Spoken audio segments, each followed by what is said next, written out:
ఆయుష్ TV ప్రేక్షక మహాశయులకందరికీ నా వందనములు. నా పేరు వచ్చి డీజీ రవికుమార్. నేను గురుపారంపర్యంగా వైద్యం నేర్చుకొని ఈరోజు నేను వైద్యం చేస్తూ వస్తున్నాను.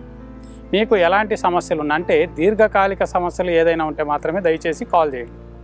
లేదంటే నేను చూపిస్తున్న రెమెడీస్ ఏదైనా కావచ్చు, మీకు ఏ సమస్య ఉందో దానికి తగువైన రెమెడీస్ నేను చూపిస్తూ ఉంటాను. దాన్ని మీరు వాడుకుంటూ వచ్చారనుకోండి, కంపల్సరీ 100% ఆ ఒక సమస్య క్లియర్ అయితే వస్తుంది. లేదండి మాకు 3 సంవత్సరాలు 4 సంవత్సరాల నుంచి దీర్ఘ సమస్యలతో ఉన్నాము, బాధపడుతున్నాము అనే వాళ్ళు ఎవరు కాల్ చేయండి. ఈరోజు నేను చూపించబోయేది ఇది సదాప చెట్టు అంటారు. దీన్ని సదాప. ఈ సదాప ఎందుకు పనిచేస్తుందప్ప అంటే మన సన్ని అంటాం. అంటే సన్ని చాలామందికి ఆడవారిలో సన్ని అనేది వస్తుంది. ఆ సన్నికి కూడా దీన్ని సన్ని ఆకు అని కూడా పిలుస్తుంటారు. సదాప సన్ని ఆకు అని పిలుస్తుంటారు. ఈ సన్ని ఆకుని వాడుకొని 2 మిరియాలు దీని జతలో చేసుకొని 2 ఎల్లుల్లిపాయలు 2 మిరియాలు వేసి బాగా నూరేసి మాత్రలు కట్టుకొని తింటూ వచ్చారనుకోండి, ఆడవారిలో సన్ని అనేది ఉంటుంది, అది కూడా క్లియర్ అవుతుంది. ఈరోజు నేను చెప్పబోయేది ఏమంటే అస్తమ. చాలామందికి ఉబ్బసం అనేది వస్తుంటుంది, గూర్లు అంటాం దాన్ని. ఉబ్బసం కూర్చోంటే లేదు, నడవడానికి కాదు, లేస్తే నడిచే కాస్త దూరం నడవాలన్నా కూడా చాలా వరకు ఆయాసం వస్తుంటుంది.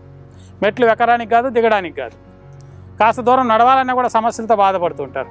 అలాంటి వాళ్ళు మ్యాక్సిమం చిన్న వయసు నుంచి వచ్చి పెద్ద ముసలిల వరకు, ఇంకొంతమంది అయితే సిగరెట్లు తాగుతూ ఉంటారు, విపరీతమైన బీడీ సిగరెట్లు తాగి ఎదనములో కఫం అనేది అంటే గల్ అనేది పేరుకొనేసి ఉంటుంది బాగా అట్టలాగా.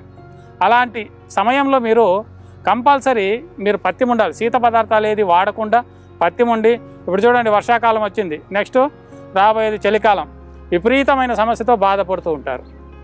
ఈరోజు నేను చూపించబోయే ఈ చెట్టుమూలికిని మీరేం చేస్తారంటే ఒక అంతాకు, సన్ని ఆకు అంటే సదాపాకు, ఈ ఆకును తీసుకొని ఒక అంతాకు ఒక 100 గ్రాములు తీసుకోండి. కడిగేసి కాటన్ బట్ట మీద వేసి బాగా తుడిచేయాలి. తుడిచిన తర్వాత మీరేం చేస్తారంటే ఇది ఆకు ఎంత తూకం ఉందో అంత మిరియాల పొడి తీసుకోండి. మన బ్లాక్ పెప్పర్ అంటామండి, దాన్ని మిరియాల పొడి తీసుకొని 2 సమంగా వేసి బాగా నూరాలి. ఒక 2 నుంచి 3 గంటల వరకు నూరి బాగా నైస్గా పేస్ట్ లాగా అయిపోవాలి. అలా నూరిన దాన్ని మీరు ఒక మిరియాలకింత కాస్త పెద్దగా కట్టుకొని 2 మిరియాలంత సైజులో మీరు మాత్ర కట్టి నీడలో ఎండిస్తే మిరియాల గింజంత వస్తుంది. అప్పుడు దాన్ని ఏం చేయాలంటే ప్రతిరోజు ఉదయం, మధ్యాహ్నం, సాయంత్రం 3 పూట్లు భోజనం అయిన తర్వాత ఉడుకు నీళ్ళు 1 గ్లాస్ తీసుకొని, గోరువెచ్చగా ఉన్నాయి, ఉడుకు నీళ్ళు అంటే ఎక్కువగా కాదు, గోరువెచ్చగా ఉడుకు నీళ్ళు తీసుకొని ఒక మాత్ర వేసుకొని ఉడుకు నీళ్ళు తాగుతూ రావాలి. ఇలా తాగుతూ వస్తే కంపల్సరీ మీకు ఉన్న ఆ ఆయాసము, ఉబ్బసము, ఈ హస్తమ సమస్యలు ఇవన్నీ కూడా మీకు పరిపూర్ణంగా నయమవుతాయి.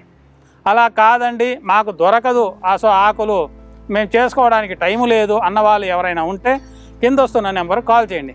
కాల్ చేస్తే దానికి తగువైన మందులు మా దగ్గర దొరుకుతుంటాయి. మీరు పత్యం అనేది కంపల్సరీ ఉండాలి. శీత పదార్థాలు ಯಾವುದೇ కారణానికి వాడుకోకూడదు. శీత పదార్థాలు అంటే తెలిసే ఉంటుంది, ఈ తోటకూరాకు అంటాము, తొండకాయ మరియు సీతాఫలము ఇలాంటివి, అరటిపండు, పాలు, పెరుగు ఇవన్నీ కూడా పూర్తిగా మానుకొని మందులు వాడుతూ వస్తే మీకు కంపల్సరీ ఆ సమస్య క్లియర్ అయితే వస్తుంది. ఈ ఒక వీడియోని మీరుగా చేసుకోవాల్సింది తెలియజేస్తూ ఈ వీడియో ముగిస్తున్నాను. నమస్కారం.